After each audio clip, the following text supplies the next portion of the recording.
All right, we're going to do this again. Take this video again and speak on just a little bit of the project coming down the pipe. Uh, I'm experimenting so you guys can find out and you can take or leave whatever you learn or don't learn from this.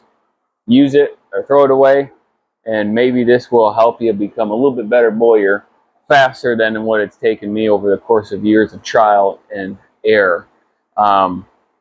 I have a bow here. The last bow that I finished is this little copperhead bow. Killed these couple monster copperheads, backed it to cover up a sinew layer, one sinew layer that I put on back of this belly split of a bow. This is a 50-inch knock-to-knock bow, drawing 24 inches and right at 60 pounds. And this little bow is pumping out an arrow faster and just about as hard as a bow that I just recently here last March killed a bison with. Phenomenal little shooter for what it is.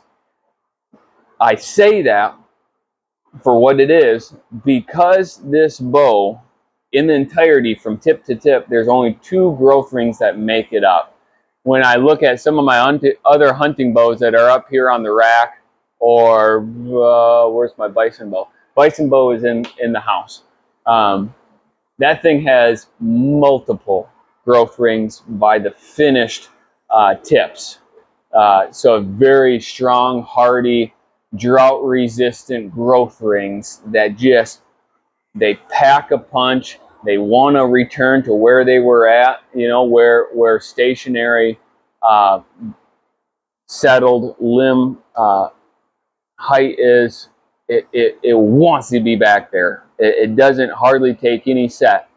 These bows that have very low count growth rings, big growth rings, they're easy to chase a ring. They're nice for beginners, but they're awful in the sense of performance. They're sluggish, they're slow, they seem to break easier.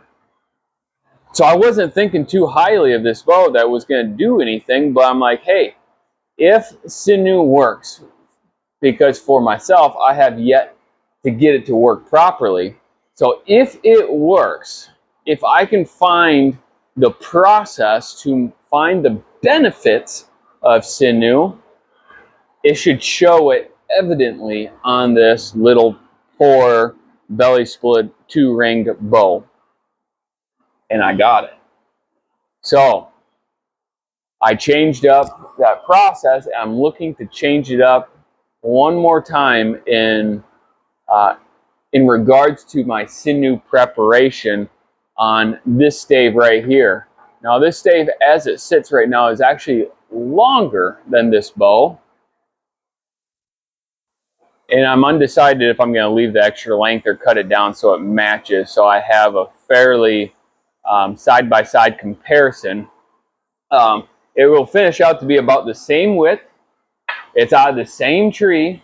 Difference is that it wasn't, married up the same years. This is a little bit later in the tree's life in regards that I may have an extra growth ring by the end of the tip. And so instead of 2 growth rings, I may have 3. So that will make a difference. But I will finish this out as well to 60 pounds. But instead of doing a gull wing design like I did on this little horse bow, I'm going to try to flip that design over and do a reflex deflex. So set down the mid limbs and reflex the tips to where they are parallel or just past the handle. The thought process behind that is that when you string up the bow, you're going to have the least amount of stress that is being stored up in the limb. So you're going to have the most efficient limb that's not being overly stressed by the time you go through your shot cycle. By the time you draw it repeatedly, there's going to be the least amount of stress on the back of the bow. So reflex, deflex, preparation of sinew is going to be a little bit different. Application is going to be the same. I'm looking forward to seeing how this turns out.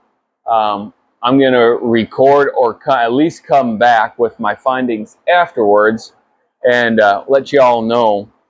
And you can take it, you can leave it, you can use it or throw it away, whatever you want. But I'll share my findings that maybe it will help solve some months, years, numerous staves of trying to figure out what does work or what could work in other bowyers' process of building and finishing these wonderful tools. I didn't have that option. A lot of the information that I'm learning, still learning or finding is stuff that's just starting to pop up. People are just starting to share. I didn't have somebody around me to kind of take me under their wing and teach me.